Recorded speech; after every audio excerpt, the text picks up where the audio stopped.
The Columbia Network takes pleasure in bringing you Suspense.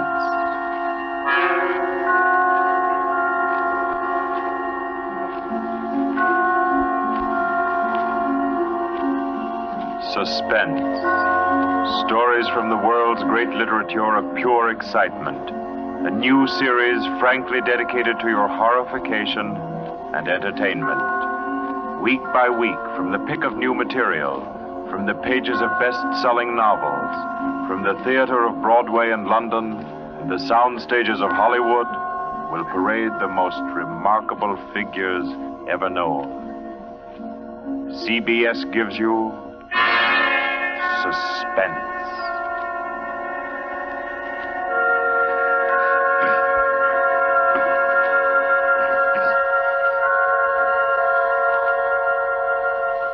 Tonight's presentation is one of the finest of the contemporary stories of mystery and terror.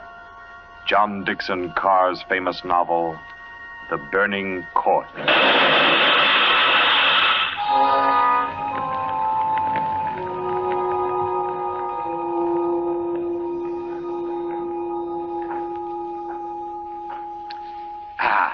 A glass of sherry by the fireside of a beautiful suburban home.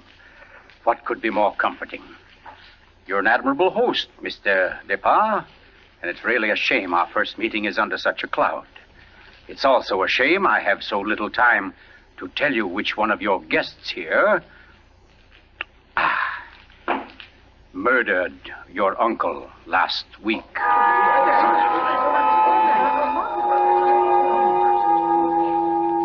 Now, let's see now. I believe we're all here. Your wife, your friend, Mr. Stevens, Captain Brennan. Yes, and incidentally yourself. Just who did you say you were? Well, no wonder you've had so much difficulty with the case, Captain. My name is Cross, Gordon Cross, the writer. As a matter of fact, it's because of my just completed book, Poisoning Throughout the Ages, that I happen to be here now. And Ted Stevens there happens to be a member of the firm which publishes my work. I'd never seen him until tonight, but I've been told what happened. This afternoon, he began reading my manuscript for the first time on the train. The commuter's train, which every afternoon deposits him safely and soundly here in Crispin. I imagine he was halfway home by the time he finished the first chapter. Then he turned a page. Attached to the following leaf was a picture. And looking at it, the young man stiffened suddenly and all but cried out his shock. It was a picture of a young woman, and under it had been printed, Famous Poisoner Marie Dobré, 1676. Ted Stevens was looking at a picture of his own wife.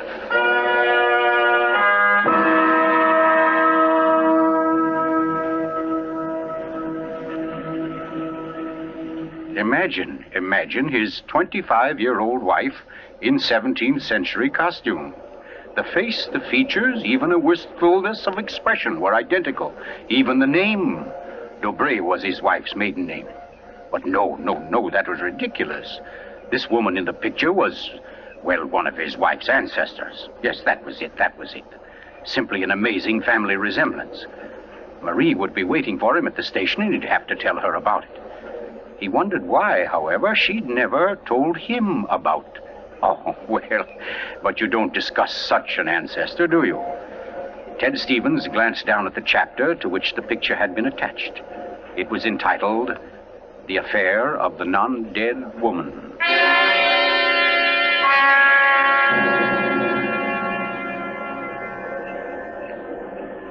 Hello, Ted. Stevens was almost jolted from his seat. It was Dr. Weldon, professor of English at the college, an old friend of his. Quickly, he thrust the picture beneath the manuscript and moved over. Hi, I didn't see you, Doc. Oh, here, have a seat. Oh, I thought maybe you were giving me the, what do they call it? The brush off? Oh, no, say, as a matter of fact, Doc, you're the one man I do want to see. Yeah? Very flattering. Remember those discussions we used to have about murders? Better than bridge anytime. Well, I got the idea that you'd made sort of a hobby out of the old cases, the historical ones. Well, I've studied quite a number of them, yes. Ever hear of a woman named Marie Dobré. Marie Debray? Marie Debray.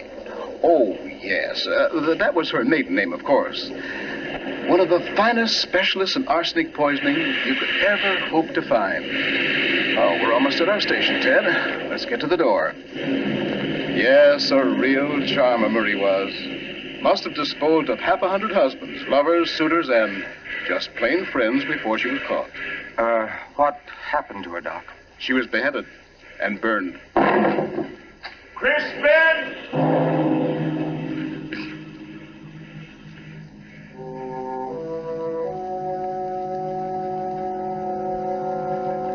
Oh, absurd, laughable. Ted Stevens kept saying this to himself, and yet what he knew was a foolish dread followed him straight through the small suburban station and clung to him as he reached the street. And there in the roadster was Marie, leaning toward him a little to hold the door open and smiling at him. Oh, Ted, what on earth are you staring at? That street light shining on your hair. I like that. Oh, you're tight. Come on, get in the car.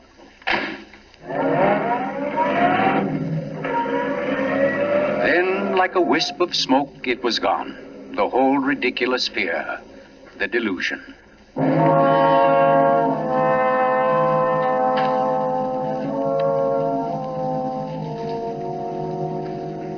When at home, Marie brought the cocktails into the living room.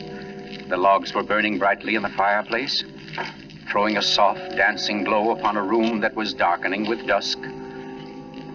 To you, Marie. And to you, dear. As Stevens placed his glass down, he noticed the manuscript of my book. It was there on the table, right where he'd placed it when he first came in. Deliberately, he turned from it, and then turned back. The manuscript had been moved. Only an inch or so, but it had been moved. Keeping his back to his wife, he thumbed through that early chapter and discovered, just as he knew he would, that the photograph was gone. For a long moment, he thought of what to do. Then slowly, he turned around. This book by Cross I brought home. Yes? There was a story of a poisoner in it. Rather funny. Her name happens to be the same as yours. Oh, your maiden name, that is. Oh, that is odd, isn't it? Darling, was she a relative of yours? Why, Ted, you're serious. In a way, yes. Oh, I don't mean it's really important. It's just that, well, when you run across a person who's a dead ringer for your own wife and who lived 300 years ago and was a top-flight poisoner, well, you like to hear about it, that's all. What on earth are you talking about? Darling, be honest with me. Didn't you look at this manuscript when I was out of the room? No. You didn't take out a picture of a poisoner named Marie Dobré? I most certainly did not. Oh, Ted, what is this all about? What are you getting at? Oh, just this. Somebody took that picture out of that manuscript since I'd been home. Now, who's that? Well, I'll take a look. Wait, I don't feel like... Why, it's Mark Depard. Mark? Ted, wait a second. Yes? Ted, whatever it is he wants, promise you won't do it. Promise I won't do I it? mean, promise you won't get yourself involved. Please, Ted, don't go out tonight. Say, what in the world is... Well, anyway, we can't let him stay outside. Mark, how are you? Come on in. Thanks, Ted. Just thinking about giving you a call later. Oh, let me have your hat. Oh, thanks. Marie, I hope you'll excuse me for popping in like this, but, well, I wanted to talk to Ted. It's rather important. Oh, I don't mind at all. Come on, Mark, we'll step into the library. Oh, you mind, dear? Of course not, Ted. I'll be making the sandwiches for her. Oh, grab that chair in the corner, Mark. Well, let's hear it. What's the trouble? Ted, my Uncle Miles was murdered. Murdered? Oh, the talk hasn't reached you yet, but it's already started. Nothing definite, of course, just that there was something wrong about Uncle Miles' death. But I don't... Mark, are you sure of this? You know he was murdered? I don't know. Of course I don't. I just don't see how it could be any other way. Uncle Miles, you know, had been sick for quite a while, but last Saturday he seemed so much better that Miss Corbett, that was his nurse, decided to take the day off. And, oh, you know all this. You and Marie were over that afternoon. Anyway, Lucy and I went to the club that night, to that masquerade party, and... we left the old boy completely alone.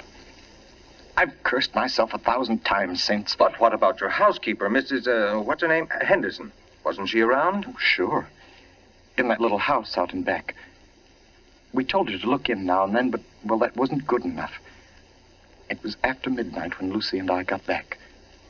Uncle Miles was dying. Ted, it looked exactly like one of his regular attacks, but then later, after he was gone, I happened to glance under the chest of drawers in his room. There was a small silver cup under there, almost drained, and Uncle Miles' cat. The cat was still warm, but quite dead. Oh. I managed to get the cat out of the house and buried without anyone seeing me. Next day, I had the contents of the cup analyzed. It was poison? Yes. Arsenic. Well, what do you want me to do? Help me open the crypt. What? I want to have a private autopsy performed. Help me get Uncle Miles' body out of that vault. Oh, I know it's a tough job. The thing is sealed solid, but we can do it. You mean without the police knowing about it? Without anybody knowing about it. Mrs. Henderson's visiting her sister, and I managed to send Lucy over to the club. You must be crazy. You're playing with dynamite, Mark. This is something you've got to tell the police now. I can't take that chance. But they'll have to know sometime. You're only I've delaying... got to know first, I tell you. You don't understand, Ted. There was somebody in Uncle Miles' room that night, handing him something in a silver cup. Mrs. Henderson was on the porch by the window. She saw her. She saw her? Ted. She thinks it was my wife. Oh, Lucy. It doesn't mean anything to Mrs. Henderson yet, because she doesn't suspect anything, but, well, Ted, you've got to see why I've got to be sure, why I've got to know how Uncle Miles died. Because it wasn't Lucy, Ted. I know it wasn't. Of course not, Mark. She had an alibi. Well, she was with you at the club, wasn't she? Yes. Except for half an hour. I see. You'll help me, won't you, Ted? When do we start? As soon as you can make it. Okay. Come on now. I'll get your hat. You trot on ahead, and I'll come over as soon as I can see Marie. You're not going to tell her about this. Of course not. I'll think of something. Don't you worry about it. No, thanks, Ted. Thanks a lot. Marie? I'm coming. Darling, Mark asked me to, I know, Ted. Here. You better take these sandwiches with you. You'll be hungry. But you knew I was going out? Yes, I knew. You listened to us? I couldn't help it, Ted. I had an idea what Mark's visit was about. The talk about his uncle's death. There's a lot of gossip about it in the village. That's why I tried to tell you. Why I didn't want you to get mixed up in it. But it's too late now, isn't it? I mean, you're going. I can tell by the way you look. Ted, wait a second. There's just one thing I want to tell you before you leave. And that is that no matter what happens, no matter what you find or think or believe, I love you. You'll remember that, won't you? I'll remember you said so, Marie.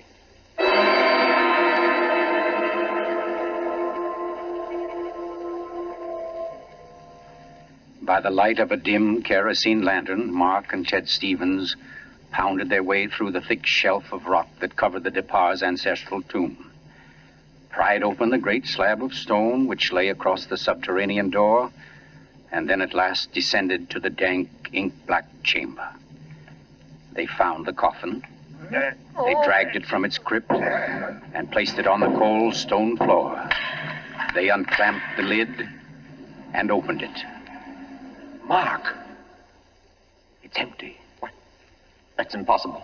It can't be. But it is, Mark. You know what this means? That body wasn't in this coffin when it was placed here. I'll swear it was, Ted. From the time that coffin was closed on Uncle Miles, somebody, the undertaker or Lucy or me, somebody was with it until it was buried. And the crypt was sealed right after. Then somebody beat us to it. Somebody's broken in here ahead of us. Broken in? Listen, Ted. Lucy and I have hardly left the house since the funeral. Do you think anybody could break in here, smash through that stone and cement without our seeing them or without our hearing them? Well... What? Well, you might as well come on out then. What? Who was that? Me, Mr. Depard, up here. My name's Captain Brennan. I'm from the office of the Commissioner of Police. From the... Like to talk to you if you don't mind, Mr. Depard. Here, follow my flashlight up. But I don't understand. How How did you know about this? By listening, mainly. You mind if we go up to your house, Mr. Depart? Why, no. Not at all. Oh, thank you. Oh, Freddie. Look here, Captain. Freddie, this is Mr. Depart, Lieutenant Gray. Glad to know you, Mr. Depart. And Mr. Ted Stevens, isn't it? Well, how did you know my name? Very simple. I got the names of everybody who was here at the Departs the day the old man died. You and your wife were included. Oh, here we are. But I don't... Captain, who gave you those names? Why, your housekeeper, of course. Mrs. Henderson? You didn't think Mrs. Henderson saw the dead cat, did you, Mr. Depart? But she did. She also saw you bury it. And we've been interested in the case ever since. Well, nice place you have here, Mr. Depart. Now, let's see. According to Mrs. Henderson, your wife was wearing some kind of a masquerade costume that night. What kind of a thing was it? Well, it was a... Oh, there, you can see it. It was copied from the dress in that old painting over there. Oh, yes. Funny. Where's the woman's face? It's always been that way, long as I can remember. Somebody must have thrown acid on it or something. Can't blame them much. She was a poisoner. A poisoner? Yes. The story goes that one of my ancestors was responsible for her execution. Marie Dobré, her name was. Oh, yes. I've read about her. Learned all her poison tricks from one of her lovers, guy by the name of Godin Saint-Croix. Godin Saint... Oh, yes, Mr. Stevens. We cops read now and then. Did you say Godin Saint-Croix? That's French. We call it cross. Absolutely no limit to a cop's education, is there? But to get back to your wife, Mr. Depart, she was dressed like the famous Marie. Now, when Mrs. Henderson looked through that window... Just a minute, Captain. Mrs. Henderson can't prove she saw a thing, and you know it. What do you mean? I mean you haven't any right to insinuate that my wife was in that room. Well, who's insinuating? I'm trying to say that Mrs. Henderson, after thinking it over, realized she was tricked by the costume. The woman she saw in the funny clothes, handing the cup of poison to your uncle, wasn't your wife at all. What? Because your wife is an unusually tall young woman. And the one Mrs. Henderson saw was fully half a head shorter. More on the order, let's say, of Mr. Stevens' wife. My wife? Captain, this is absolutely ridiculous. Well, I don't know. Why, what's the matter, Mr. Stevens? You're trembling like a leaf. Tell me now, just for fun, where was Mrs. Stevens that night? She was home with me. The whole evening? Certainly. She retired early? Yes, we both did. You, I suppose, were sound asleep by midnight. Yes, I was. Then how do you know where your wife was? Well, Look here, Stevens. She had to have a costume that would match Mrs. Despas. How did she manage that? Where did she get it? Well, she never had one. She never had a dress like that. And what about her motive? Why did she poison him? I don't know. Not for money, certainly. Then what was it? Hate? Did she hate Miles Despas? Yes, she did. No. Oh, I don't know. I don't know, I tell you. Brown? Yes, Freddie? I phoned and got hold of Mrs. Despas and the nurse, all right. That Mrs. Stevens, couldn't reach her. Her phone won't answer. Okay, have her picked up. I'm going home. Stevens, come back here. I'm going to get my wife. Want me to stop him, Brennan? No, go.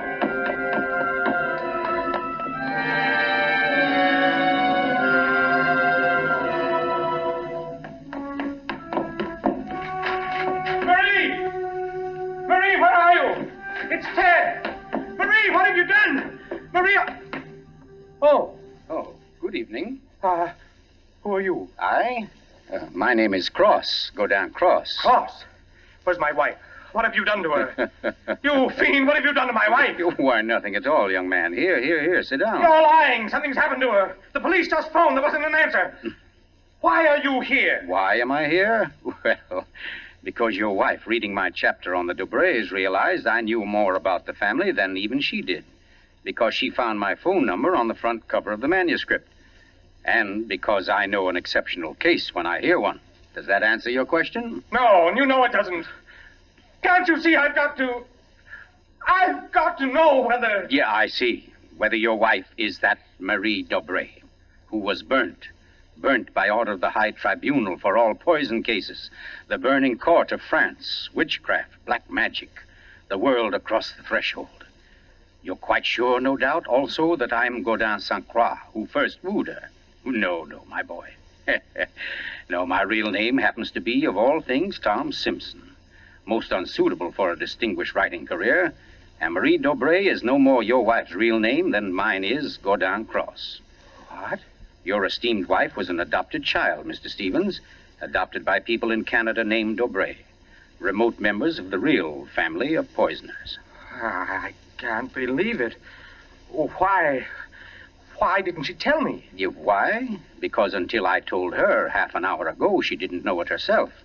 You see, in the course of my research on the family, I found out about it. And in the course of talking with your wife, I found out something else. How for years she was haunted by the fear that she might be a poisoner by inheritance, by blood. And you can see, can't you, why she never talked about it, her past to you? Yes. And yet, Mr. Stevens, you had all but made her forget that past. You. And that's why she was willing to lie, to steal a picture, do anything, in order to hold you to her. Yes, I see that now. You know, young man, I rather think she loves you. But as you will see, though, she comes only when I call her. Mrs. Stevens? You mean she's... Yes, Mr. Cross. Marie, it's you. You're all right? Oh, yes, dear. We're both all right now, and nothing can change it, ever. Marie, listen. Don't say Marie, dear. Say Maggie. Maggie? Oh, that's my name, my real name. Maggie McTavish. And it's a lovely name, dear. The most beautiful, gorgeous... Darling, please. You don't understand. The police, they think you had something to do with Miles' death. They think I did. So, now, Mr. Stevens, before we go back to the Depas, don't you think you'd better tell me everything that's been said and done up to date? Having just saved your wife's soul from the burning court, now I'll wrest her body from the electric chair.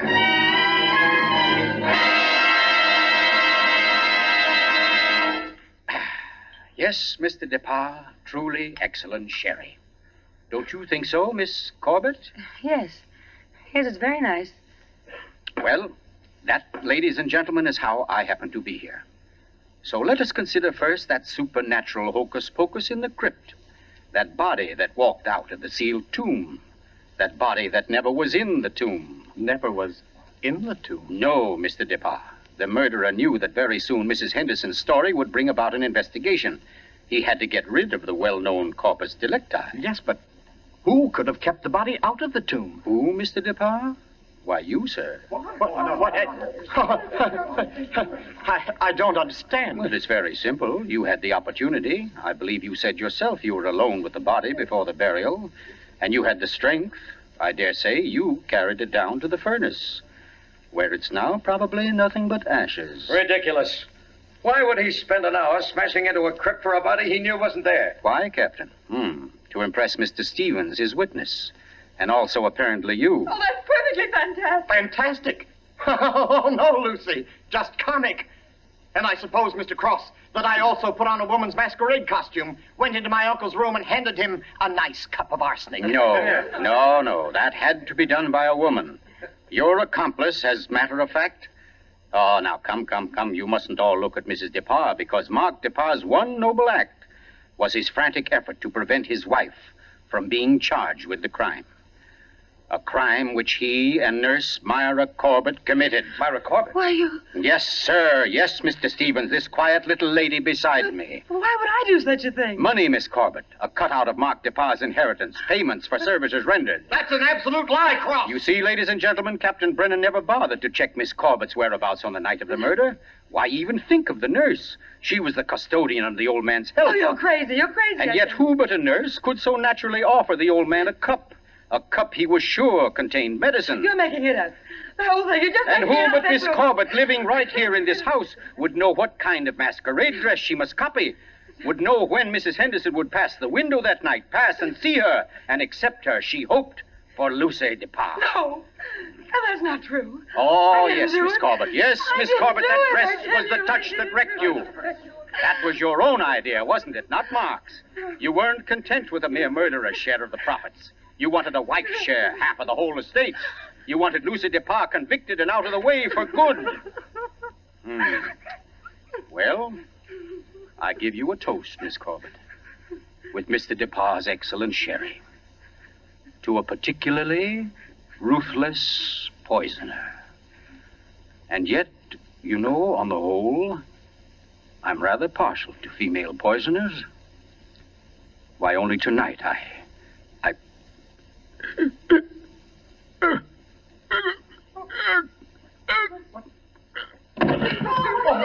back here. Let me get to him. Mr. Cook! What's the matter, Brennan? This man's dead. Dead? And from cyanide, if I know anything. Cyanide from that glass of sherry. Cyanide that a nurse could get quite easily. That glass was right beside you, Miss Corbett, and nobody else was near it. Too bad he didn't drink it as soon as you hoped. A second ago, we had nobody to use against you. But we have now, Miss Corbett. We have now. And I arrest you for the murder of Gordon Cross.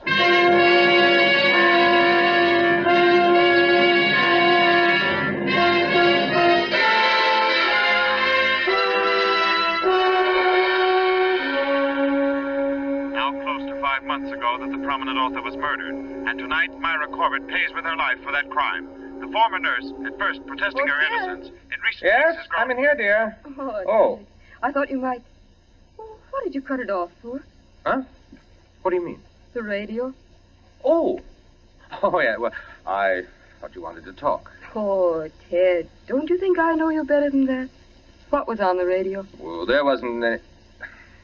Okay. It was about Myra Corbett. She goes to the chair tonight. Oh. I didn't think you wanted to be reminded. I don't, really. But making such an effort to hide it only keeps it alive, doesn't it? Oh, all right, darling. Know what I came in to ask? If you wanted a cocktail before dinner? The largest one you've got. Fine. I'll get out the ice cube. I know. If I'll fix up the fire. Okay, Maria. A deal. Where are some papers to start it? Right there by the bookcase. And the name's not Marie. It's Maggie. Because, darling, Marie's dead and gone forever.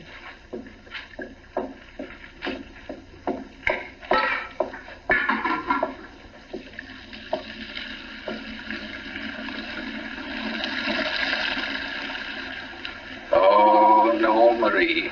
We're never dead. Neither of us. It was your hand that touched that glass. I know that now. And I could return the favor. But instead, I shall ask that you dispatch your husband. This one, like all the others. Now, just a little bit of poison in the drink, Marie. Any kind of a drink. What kind, Ted? What kind of a cocktail shall we have? Oh, any kind, darling. Any kind at all.